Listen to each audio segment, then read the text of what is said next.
Ethan was born in August of 2015 and developed normally as a baby, and around 18 months is when we saw that he kind of started regressing a little bit. At that point we had another child, and they just thought maybe that he was just not catching up quite as fast, but that he would. And anyways, we started, the more it went on, the more we noticed he wasn't meeting his milestones. We were kind of in denial at first, and we didn't get a diagnosis until he was 4.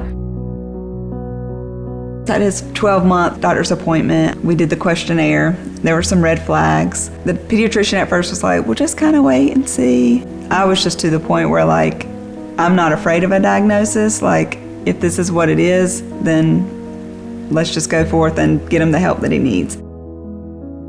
Khalil started off as like this active little kid. He was, that normal infant. He was laughing, playing. He started crawling at 6 months, walking at 9 months, and then he turned 1 and his language skills went down. I first started noticing Khalil was a bit off track because of his cousins. They was all talking. And it was just like, okay, how come she's already, talking, and then you seeing the other kids and you just start noticing something's wrong. When we first got Eli's diagnosis, I don't think it was as shocking for us because we had already came to terms with it when he was 15 months old. When we went into the doctor's office and she was like, she did the autism screening and she said that, I kind of got my cry out that night. And then after that night, from then on till now, I've been in, how am I going to get Eli? How am I going to better him? What services can I get him into to better his life in the future? One of the hardest things starting out on this journey is you don't know where to start. We tried several different programs, different speech therapists, occupational therapists. We tried the county program, and none of them just quite fit right. A few of them he just would just shut down when we get him there. When Khalil was diagnosed with autism, it was terrible emotions. It was a whole lot of overwhelming emotions. You question, what can I do now that can help me and help him with all those goals that he's going to want to accomplish later? What is his life going to be like? What does that mean for him 10 years down the road? As a parent, that's something that all of us think about. And the reality is that's why we have to teach our kids to be so kind, because you never know who they're going to be in the classroom with. We met Bobby. She actually spoke at church for an event and talked about ACEs for Autism, and I met her in the hallway one day and I was just like, I know you don't know me, but I'm Stuart and I have a little boy with autism and I would love to just talk to you one day. We got in touch with Kyle and Bobby and started talking to them, and got on the waiting list, and eventually we ended up there, and I guess the rest is history on that part. Eli is a completely different person since starting ACEs. He now makes 3-word sentences. He has graduated from OT. He knows his colors, he knows his shapes.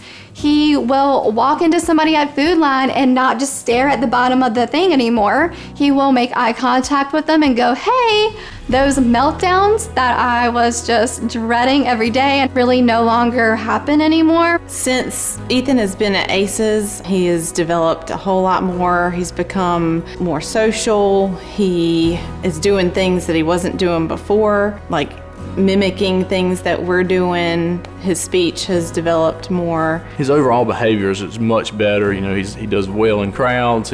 We are hearing several more words than we've heard, and it's just very obvious the difference that ACEs has made in his life as well as our life, for sure. He's just grown and developed so much over these last few months. With the pandemic and everything, it was a little bit of a setback. And so just trying to keep him structured and on a schedule was very hard. So when we were able to go to ACEs and have him somewhere several days a week, more on a schedule, he thrived in that. Even his preschool teacher, who had been with him for a year and a half, after a few months of going to ACEs, she brought him out to the car one day for pickup, and she was like, I don't know what you guys are doing with him, but keep going, because I can see the biggest difference in him.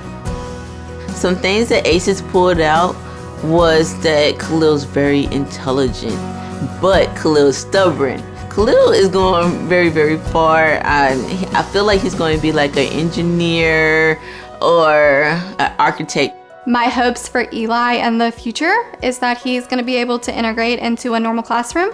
He will teach the world to be kind, that he will be able to be a light to everybody else and that's going through this process, that you can come in one kid, but just because you get a diagnosis, that does not determine who you are in 6 or 7 months. And I think Eli's proved to that. We've seen some big changes. We know that there's possibilities. We're trusting that he's going to have continued growth, and that we'll just kind of have to, we're living day by day on where we'll be. Because of ACEs and because of the therapists and everything that he's doing now, that there's a good chance that he's going to be able to function and succeed. Having this place, you're going to be heard. Your child is going to be safe. Your child is going to have a care plan that is unique to them, and that's going to highlight all their strengths and then take their weaknesses and then make it a strength, because that's what they've done with Eli. The biggest struggle we found during the time of us, just finding out in our early diagnosis was there's nobody really to stand beside you the whole time and say, you need to do this, and then you need to go here, and then from there you need to do this. There is no map, there is no way of knowing exactly where to go, and that's where ACEs has been a huge help. ACEs just been like Khalil's home away from home.